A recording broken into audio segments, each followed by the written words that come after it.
Welcome back to Case of the Sunday Scaries. I'm Elyse. And I'm Annie. And it is officially Spooky season. Okay, we got to work on our harmonies. Hopefully by the end of the month we got it. I just want to say I am so sorry for the delay. We were really talking last episode about how excited we were to bring all this fun content. And then I got trapped in a little hurricane called Ian. Not something I planned on. So this is technically going to be the first episode in our spooky season content. We are bringing a ton of episodes to you guys, but I certainly appreciate everyone being really patient and for Annie letting me use one of her pre-recorded podcasts and kind of make her mini-sode a real episode. But thanks everyone, and to Annie especially, for your patience, because let's just say I was without internet, cell phone. I had no access to do anything podcast related when I was down there. No, I feel like we can describe your last 3 months of life as spooky. Like it kind of dovetails into spooky season. You're not wrong. I made the joke that maybe I'm just really good at manifesting. And I said I wanted to see the ocean, and the ocean came to me. It came all the way to me, on top of me, around me, from the ground up. So I'm going to manifest a little less and be very careful with my word choices when I speak things out to the universe. But I do want to just point out again, thank you, Annie, for letting me use your podcast in lieu of mine. Thank you for staying safe. Okay. And for keeping us updated. I was texting you like, are you good? My favorite guy was that little palm tree outside every Airbnb. Kevin. I was sending him all the good vibes. I'm like, come on, Kevin. Well, it's funny because I was staying at one Airbnb and had to evacuate. And thank God I did. Yeah. Because when I went back to see it, there was probably, I don't even know, 60-foot palm tree that had gone through the roof, and there had been some flooding there. So it would have been an incredibly scary experience. I was incredibly lucky that my friend's parents had a place down there that I could stay at and kind of ride out the storm since all the flights were canceled. But I've never been through a hurricane before, and it is scary. And it's not only just scary while you're in it, but seeing, especially for someone like myself that gets very affected by other people's emotions, the heaviness of just the destruction that came through that area. Yeah, I cannot imagine. I mean, even seeing everything now on the news and on social media of how bad it actually got, because in the moment, there's no cell phone service, there's no electricity, you can't really keep updated. And then you see the after effects, and it's like sunny in Florida now. So there's like light on everything, and it's just like, oh, so bad. It was a really, really bizarre experience. But I do want to say, if you would like to donate to the people of Florida who lost their homes, there are two charities that I've looked into that are doing things ethically. And what I mean by that is a majority of your money is actually going towards the people that need help, not lining the pocketbooks of CEOs. Annie, we should probably do an episode just about charity fraud at some point. Let's do it. But I will be linking both of those in the show notes. And again, just I appreciate your patience. But we also have some other news. Hurricane survived. Check that off the list. But I need to remind everyone that if you aren't already, please make sure you're following us on Instagram at A Case of the Sunday Scaries, because we have some very big announcements coming up and we want to include you guys in them.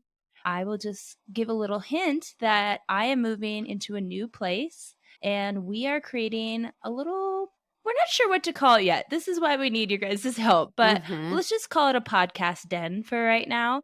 And so we're going to be picking out paint samples and doing some really cool stuff to create a more interactive space where we can bring this podcast, let's just say, it to you in multidimensional ways. So excited. Me too. Well, I'm putting you to work. You're painting next week. I know. We're going from podcasting to painting. We'll see how good I am at it. I don't know. This relationship is blossoming before our eyes. But I think what I'm looking forward to the most is just getting rid of Zoom and you and I sitting down face to face and recording. I think it's going to bring a lot more energy to the podcast. And also I just enjoy your company. So very excited about it. I agree. It's kind of hard to do it over just video because like right now we're recording from our own separate homes. So I'm pumped for the in-person. More pumped just to see you and be able to have a glass of wine together and bring our passions to a She Shed is what I'm calling it. I know it doesn't have an official name yet, but I cannot wait for that moment, and it's gonna be here before we know it. It absolutely is. So please, like I said, follow us on Instagram. We want your guys' input because you are the ones that are listening to this and potentially watching it in the future. So we want to make sure to include you guys. And also, I would count myself as like a pretty good designer as far as decorating goes, but I'm thinking we're going to need some help along the way. All right, so let's get into our first episode of Spooky Season. I am so excited to talk about this case because it is something that I have always had a question behind. Because if you're a fan of Halloween, like Annie and I certainly are, you're probably familiar with the folklore about blades being put into candy and razors and apples and poisonous candy and all of these little myths that you hear as a kid. Or maybe growing up, your parents made sure to warn you not to accept things that weren't in their original wrapper. Or if you're like my mom, she would go through all of our candy before we could eat any of it. Same. Right? It was like that. That was the worst, just sitting there like, come on, lady. And there was 4 kids in my house, so it took a while. And you knew that as soon as the candy was released, you could start the bartering process of like, I'll trade you a Reese's for a Smarties. Okay, fine. 4 Smarties for 1 Reese's. Let's be real. I always did that. Well, and I don't like chocolate, so I really would barter. We'd be best friends as kids then, because I love chocolate. Yeah, you can have all my chocolate. I just want the like sweet and sour and old school candies. Like give me red vines all day long. All of those are safe practices. Thank you, mom and dad. Thank you, Annie's mom and dad. But there is a really sinister story behind all of this folklore. This is going to be the case of Ronald Clark O'Brien, the man who killed Halloween, who is also dubbed the Candyman.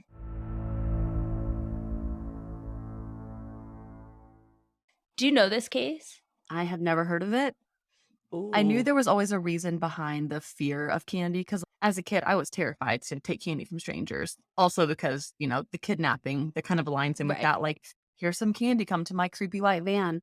But I've never heard of this story. Well, and just like the creepy white van that maybe we'll talk about in a case down the road, there's always something behind every myth, right? So we take a story and then as it's told throughout the generations, it changes and it's added onto.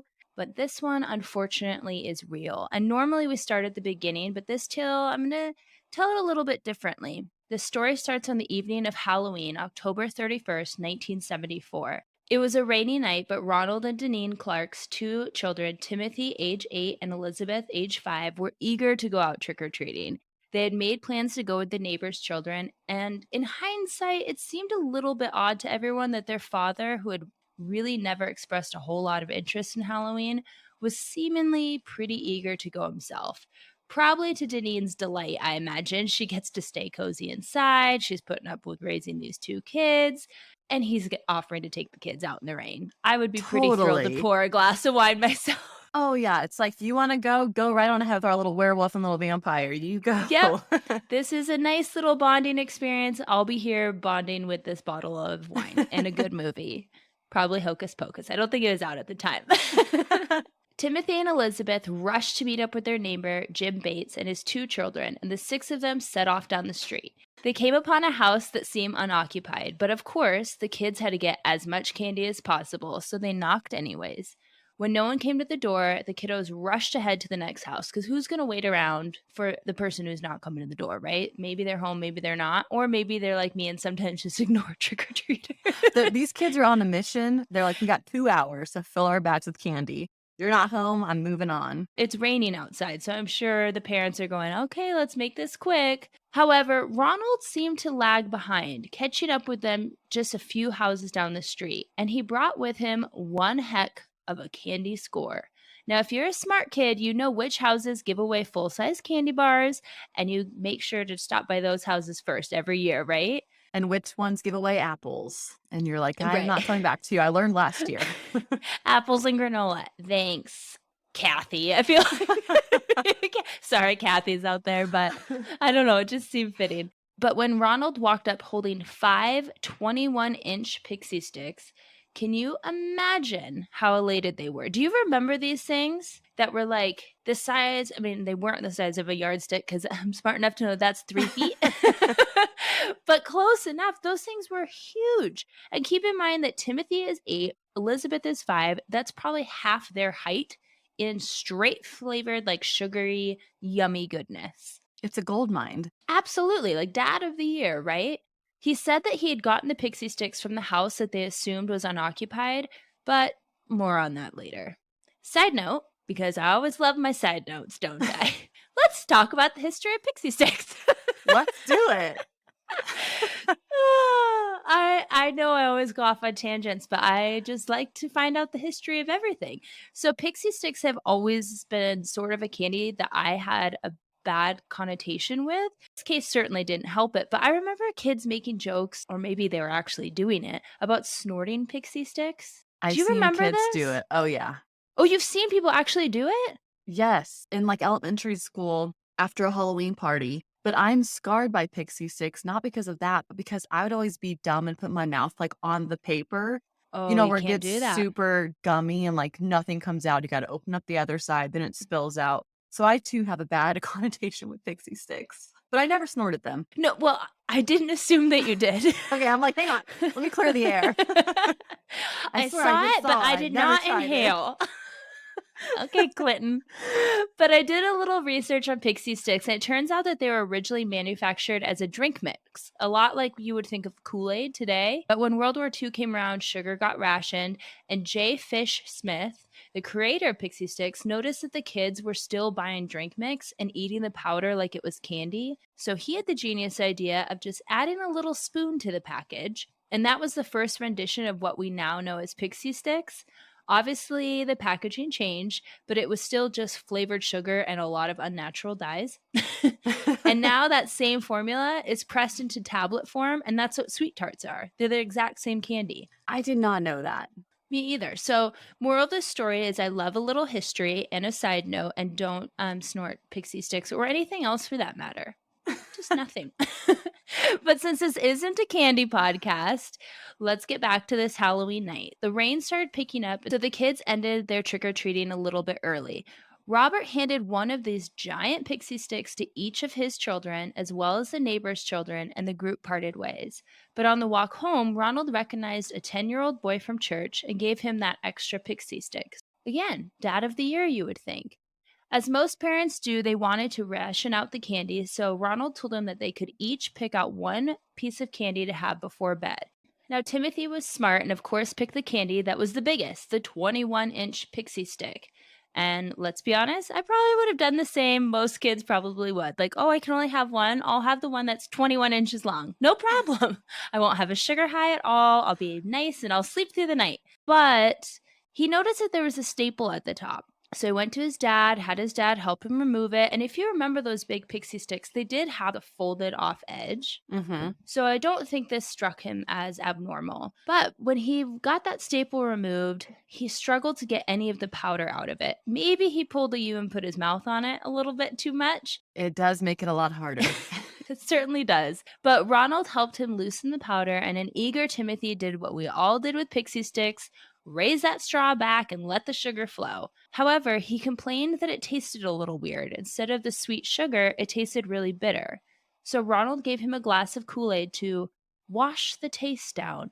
Well, funny enough, almost immediately, Timothy began to have intense stomach pains and ran to the bathroom, where he began profusely vomiting. Not long after, he began to convulse. Now, I'm not a parent, so I can't judge what other parents do in these situations, but wouldn't you think that this would be the time that you would call 911? 100%. It's one thing if your kid had too much sugar, Kool-Aid, pixie sticks, whatever the case may be, and now they have an upset stomach. Kind of par for the course for Halloween. But if your child is convulsing with no medical reason why, you think you would be calling 911. And they only got one piece of candy, right? So this was like the very first piece. No stomach aches. Right. None. But no, Ronald said he would just help Timothy while he vomited, and then the child went limp in his arms. In fact, from Ronald's own story from that night that he told police, 30 seconds after I left Tim's room, I heard him cry to me, "Daddy, Daddy, my stomach hurts." He was in the bathroom convulsing, vomiting, and gasping, and then he suddenly went limp. Unfortunately, Timothy died en route to the hospital less than an hour after eating the candy. Timothy was just 8 years old that Halloween.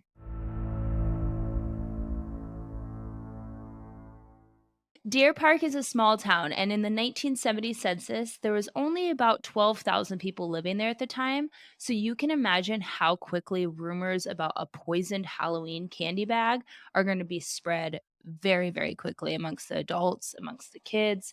Families brought all of their trick or treat candies into the police station to turn them in. Like all these poor kids are like, it's like that. Oh, what is that late night show where they pretend they prank the kids? And say like, "Oh, mommy and daddy ate all your Halloween candy." Yeah, it's like it's either Jimmy Fallon or the other Jimmy Jimmy. Kimmel. It's Jimmy Kimmel. Those videos are so cute, though. They really are, and some of those kids are sassy, and I imagine the kids of Deer Park probably felt the same, like, "What? They don't understand what's happening." Now their parents are scooping up all their Halloween candy and bringing it to the police station, like, that would be so confusing, but obviously the parents are doing the right thing in this case. They were terrified that perhaps their kids too could have received a piece of this poison candy. The other pixie sticks, remember, we're on the hunt now for 4 others, were recovered from the Bates family. But what about the fifth that was given to that boy from the church? In a true miracle. I don't think you can say the phrase Halloween miracle, it just doesn't really roll off the tongue. And I think a lot of religions would disagree with me. But in this instance, you can say it was a true miracle because the parents were notified by police and they began frantically searching for this pixie stick. They could not find it anywhere. Can you guess where they found it? I hope in the trash. Well, that would be good, but their son had done what most kids do and snuck a little piece of candy up to his room, but thankfully was unable to get the staple out of the top of the candy by himself, and it was laying in his bed with him uneaten. Oh my gosh. That is a Halloween miracle. It is. Also, the innocence of going to bed with your pixie stick. That is so stinking cute.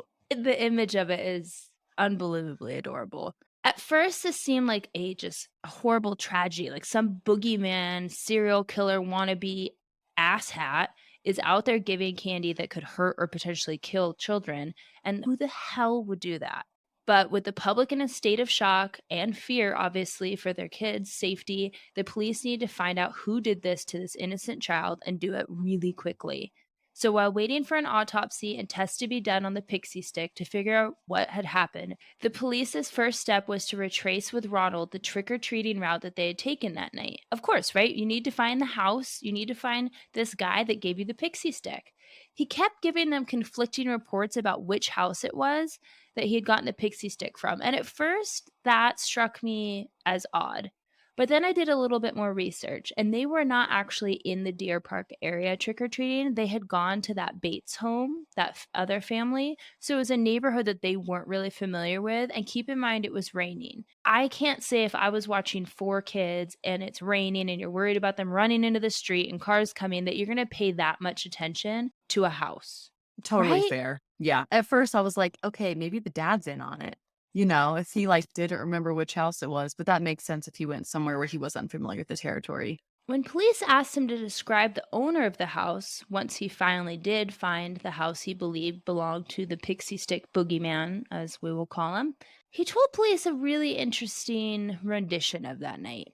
He said they didn't turn on the lights, just cracked the door open and handed him 5 pixie sticks, not saying a word. He claimed he only saw the man's arm, which he gave a very thorough description, simply responding, "It was hairy." I was gonna say, did he say it was hairy? I was literally thinking that. Like, are you Duh. so is everyone's arms. Everyone's Right. arms have hair on them. Maybe he was implying that it was a male, like he was extremely hairy. That is so suspicious. And even if this is a true story, if a creepy arm pokes out, a creepy hairy arm pokes out on Halloween night in the rain, doesn't say anything to you, somehow hands you the almost exact amount of candies for the children he didn't even get to see, because supposedly he never answered the door when the kids came. You don't take the candy. I was literally thinking, like, why the did he give candy If that was the situation, that's spooky. That's straight out of like a scary Disney Channel movie. But Yeah, it's when a worse. Wolverine arm comes out of a dark, creepy house, you go, Mhm. "No thanks, sorry to bother you. Have a Yeah. great night." It just no, absolutely not. But at the same token, would you really even register that there is a potential that someone would ever do this to a child? I 'Cause don't in think my so. wildest dreams, I'm like a safety first girl, but this is like the sweetest, most innocent of holidays. Kids are dressed up, they're knocking on their neighbors' doors. It's just, why would you even consider this a possibility? You probably wouldn't. And this kind of sounds like one of the very first instances where someone took advantage of this holiday. So at that point, you're not even thinking about checking candy. Like in today's world, yes, we check it because we've heard of stories like this. But if this was truly Exactly. one of the first ones, you're not thinking about it. You're like, I hit the jackpot for my kids. Let's go. They're going to be so happy, you know? Absolutely.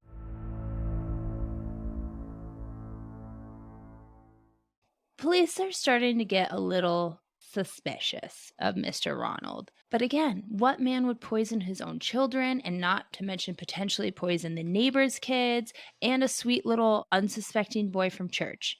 What would be the why behind it? So police began looking into Ronald, and his story was, like I said, just not really making a whole lot of common sense, if that makes sense. Hmm. Why did someone not come when the kids knocked, but then an ominous hairy arm reaches out and hands him the almost perfect amount of giant pixie sticks for the children that this boogeyman never even saw? It just, nothing is making sense at this point. They found the owner of the home, and his name is Courtney Melvin. Obviously, a great place to start. We got to figure out who owns this house. Well, here's where things get extra suspicious. Courtney worked as an air traffic controller and had not gotten home until 11 p.m. that evening. Over 200 people confirmed he was at work. And I would imagine, even in pre 9/11 days, an airport is a pretty secure place. They have multiple checkpoints when they're coming into work, just like they do when you get to a flight. And there would have been plenty of people to see him. And I think the pilots would probably be aware if no one was sitting in the, small little airport going like, "Okay, radar, radar, come on down." I know Right. that's not how they say it, but you know what I'm saying. His absence would obviously be missed at a job like this. So they were easily able to rule him out. So now the focus was solely on Ronald because he is the only one that has this really suspicious story, and Courtney was not there. Did they look at Courtney's arms? Were they like, let me see your arm hair? Prove it. If we can braid your arm hair, you are the suspect. I left this part Guilty. out, but I actually feel really bad. I mean, they were under so much pressure to figure out this case that they actually went to the airport and arrested Courtney sight unseen, like immediately in front of all of his Ugh. coworkers, walked him out. I mean, obviously his name was cleared, but could you imagine how wildly terrifying that would be, that you're just standing at work, bringing in the airplanes, making sure people get from here and there safely, and then you're being handcuffed on the ground and escorted out? Very damaging to the reputation for sure. Regardless if your name is cleared, rumors spread like wildfire anywhere, especially in a small airport. And they're saying you murdered an 8-year-old boy. By way of pixie stick poison. Like I so don't know if bad. they left that part in during their arrest, but Probably not. still, I feel terrible for Courtney that he was roped into this mess. I hope, if he's still around, hope he's doing well. Ronald was thought of as a family man, an avid churchgoer, but we've done enough of these episodes to already know things are not always as they seem. And the police suspicion of him only grew when they realized Ronald was severely in debt. A debt to the tune of around $100,000, which in today's money is about $600,752 in today's money, which is obviously not chump change. How did he get himself in that situation? He couldn't seem to hold a job down, and I don't want to like crush people's dreams. I myself have had a lot of jobs where I was figuring out what I wanted to do. Hell, I'm 35 and starting a podcast. But he was employed by 21 different places in 10 years. So that averages out to less than 6 months at every job. That is not very long for a man that is trying to support 2 kids and a stay-at-home wife. No, and kids are expensive as hell, I feel like. You know, Yeah, they like he was, I he mean, was I have probably a dog trying. and my Yeah. pocketbook hurts, so I can't even imagine. But his last place of employment, they suspected he was stealing and he was about to be fired from there too. He had defaulted on several bank loans, and the family home and car were about to be repossessed and foreclosed on. He is in tough straits, but he's trying to keep up appearances. His wife, from every record I've seen, had no idea about she knew that they weren't rich, she knew that they weren't wealthy, but she had no idea that they were in this situation. What do they call it? Keeping up with the Joneses. Yeah, he was trying to keep up with the Bates Yeah. next door. Yeah. So, what was there to gain financially from his son's untimely death? What is it always? Insurance. Without his wife knowing, Ronald had taken out life insurance policies on the children. In January, he took out $10,000, one policy for each kid. But think about this. This is Halloween night, so that means he was planning this all the way back in January. And 1 month before Halloween, he took out an additional $20,000 on both children. And again, just days before Halloween, he took out an additional $20,000 policy on both of his children. So at the time of Timothy's death, he had $60,000 to potentially gain from this insurance policies, cashing these 3 policies in if his son were to pass away. That's heartbreaking. I know we never understand what goes on in someone's head, but like, how can you do that? How can you have this idea in freaking January and go all those months making amazing memories and still be like, I'm going to make it higher. It's going to happen. It's not only that, it's the fact that a good parent would sacrifice everything they have for their children. They don't Mhm. sacrifice their children to benefit themselves. That's so well put. I just don't understand this. And Ronald did not waste any time. In fact, he contacted the insurance companies at 9 a.m. right when they opened the morning after Timothy's death, requesting payout. Now, I'm glad he did shit like this because we need some evidence to get this guy. Yeah. But, what an idiot. Police now have motive for murder, but what about the murder weapon and what would the autopsy tell them? The coroner noticed upon receiving Timothy's body the smell of almonds coming from the boy's mouth. I don't know if you're big into true crime, like old historic ones. Do you see my face right now? I'm like, almonds. Does it sound familiar? No. So it's generally when someone is poisoned with cyanide. Almonds is like the smell they emit. Interesting. Okay. I tried to look up the research behind that of why, and it had so many words I couldn't even begin to pronounce and were quite difficult to read. So I'm going to just let you guys do that. Or if we have a doctor listening, if you can explain this to me, a historian, great. It is just like commonly known, I guess, that it can occur that if you are killed with cyanide, you will emit that smell. Unfortunately, Timothy's autopsy confirmed his suspicion because, get this, he had ingested in just that one little shake of that pixie stick enough cyanide to kill 2 or 3 grown-ass men. Oh my gosh. And I remember you talking about how like he was convulsing, his stomach hurt. Like, what an awful way to die. Especially as an 8-year-old and all he wanted was his daddy. Yeah, he's crying out for his dad. How just, that's another level of inhumanity I do not understand. As for the pixie stick, police had them in their possession, and tests confirmed that the top 2 inches of candy had been poured out and replaced with cyanide granules. Then that staple, the one Ronald helped remove from his son's pixie stick, which is just another opportunity he had to go, this is a terrible idea. What am I doing? Nope, he helped him remove it. That staple was placed by Ronald over a folded edge to seal the pixie stick back in place so no one would be the wiser. They determined the other 4 sticks had enough cyanide to kill 3 to 4 grown adults. I'm speechless. Oh my gosh. How do you get that much cyanide? Well, if you think about it, it's not that much because they say that only 2 inches True. was removed and he would Mhm. still need room to like fold the flap over. It's just incredibly deadly. There wasn't enough evidence that wasn't circumstantial at this point to pin it on Ronald. But the police started interviewing Ronald's friends and coworkers, and wouldn't you know it, A chemist that had worked with Ronald said he asked him, he thought in a joking manner, or maybe he was just a history buff, because this isn't too long after World War II. There was a lot of talk about cyanide, either poisonings or officers in the military killing themselves. You've heard those stories of they Mhm. like carried a cyanide pill so if they got captured, they could die quickly. So he really thought this was a passive conversation. He didn't think anything of it. But Ronald asked him about cyanide and specifically how much would it really take to kill a man. A chemical supply salesman would later tell police that Ronald had contacted him asking about where and how to purchase cyanide. Ronald's wife, unfortunately, was catching on, and she is. I mean, there's a lot of victims in this story, the other kids' families, but she is also a victim, and I feel for her because I cannot fathom what it would feel like to meet a man, you fall in love, you're raising two beautiful children, and while you're grieving the loss of your son, you're also in the process of losing your husband that you thought you knew.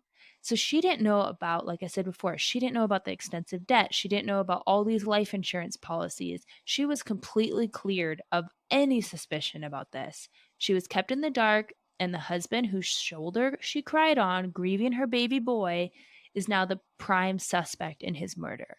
I think that's like the ultimate betrayal. Not only did he just murder their son, but finding out the debt and like who knows what else he was hiding from her, all at the same time come crashing down on her, like unimaginable. With all of this evidence, circumstantial and otherwise, piling up, because again, this is before DNA. They can't run all of that on the pixie stick. They can't do that because, as Annie taught us, that wasn't around until the 80s. Hmm. So it was time to make an arrest, and Ronald O'Brien was arrested November 5th, 1974. And let's applaud this detective work because this is just 6 days after the murder of his son. I was gonna say that's a quick turnaround. I was thinking like a year later, but man, they came in guns a-blazing, yeah. I mean, imagine the community. They're thinking that there's a person out there poisoning little kids. They had a lot of pressure on them to get this solved, and thank God Ronald's an idiot, so he left maybe not a paper trail, but he certainly left a communication trails because he wouldn't shut up about this. A true narcissist. He was charged with 1 count of capital murder and 4 counts of attempted murder. During the trial, even more testimonies talked about Ronald asking various people about cyanide, telling coworkers in the week leading up to his son's murder that his financial troubles were about to make a huge turnaround. The testimony that really got me, though, was his wife saying that Ronald had actually urged Timothy to choose that particular piece of Halloween candy that night. Ronald kept saying he was innocent, but the jury didn't buy it. We're not freaking buying it either. They only took 45 minutes to convict him on all counts and 71 minutes to decide that he must be sentenced to death. That's a quick arrest, quick trial, and quick decision for death row. I'm saying that's totally amazing. Usually you don't hear that much justice come that quickly. Oh, and the justice kept coming. Because whatever your feelings are about the death penalty, I think a man who would intentionally kill his own child while the child screamed out for him in pain and almost potentially killed 4 other innocent little children deserves what's coming to him. And jail was no walk in the park for old Ronald. The prisoners hated him. And in an act of unity against Ronald, they even submitted a petition to hold an organized demonstration on his execution date to show the world that even these criminals despised this man so much and thought his actions were beyond any forgiveness and reprehensible. So, can you just imagine? These are like death row inmates, and they're sitting around like putting a petition together to do basically a protest, not against the death penalty, but for Ronald getting the death penalty. I have never heard of death row inmates putting together an organization. No, like they knew how, number one, dangerous this man is. And number two, just how messed up this story is. Like they wanted him out of their jail and on to whatever's after that, you know? Nothing good for Ronald, I am Mm-mm. sure. Ronald's first 2 execution dates were granted a stay, but in some of the most karmic justice and timing, the judge who had sentenced Ronald decided his third execution date would be set for October 31st, 8 years after the murder of his son. He ended that sentencing by offering to drive Ronald there himself. Wow. So there's not a whole lot of respect going around in this community for this man, nor does he deserve it. But again, the date was suspended. I want to give a little understanding of why this was happening. So, of course, if you're put on death row, we know that you go through an appeals process. Usually, by the time they set an execution date, you've already gone through those appeals. But this was going to be the first time that the lethal injection was used in the state of Texas. Oh, And they were wow. arguing that it was cruel and unusual punishment. Well, guess what? So is killing your son by way of pixie stick cyanide. Yeah. Yeah, right. And they all agreed with you. Because on March 31st, 1984, Ronald O'Brien was executed by lethal injection. He gave quite a long final word speech, but I don't think his words matter because they weren't of repentance or remorse for his son. So I'm going to let those die with him. I will say, on a totally different note, I have a bit of a morbid interest when I research someone that was executed. I always want to know what their last meal was. I don't know if it's just because I love food so much. That is super interesting. It's just a peek into like the human side of them, I guess. I don't know. I don't have a reason for it, but if there's any other little curious Betties out there, Ronald chose a T-bone steak, French fries with ketchup, corn, sweet peas, a salad with egg and tomato with French dressing, iced tea. Now here's where it gets really weird because up to this point, I'm like, all right, this makes sense. A package of saltines. That Yeah, is that did weird. make weird. A Boston cream pie and a sheet of bread rolls. He had a buffet. Holy He had cow. a lot. Was there a limit on how much food? Like, There is these days, but at the time there wasn't. If they could get their hands on it, you could order it. For years, this case, obviously, it was national news. It was a huge case. This would be remembered. Kids weren't allowed to trick or treat, especially in Deer Creek. Halloween was canceled because of this man, basically, because he just set such fear that maybe there would be copycats and other people would get really bad ideas from this and its publicity around it and how much publicity he got during the trial because his face was everywhere. And while most of the stories that have come up since the murder of young Timothy don't have anything substantial backing them up, there has been a few cases that have added to the folklore. The 1982 Tylenol killings, which I'm sure we'll cover in another episode, didn't happen on Halloween, but it happened around that time. And sadly, in 2000, a man living in Minneapolis named James Joseph Smith was charged with one count of adulterating a substance, let's just say changing a substance, with the intent to cause death, harm, or illness after it was proven that he was putting tiny needles into Snickers bars that he handed out on Halloween. ow. Yeah, ouch.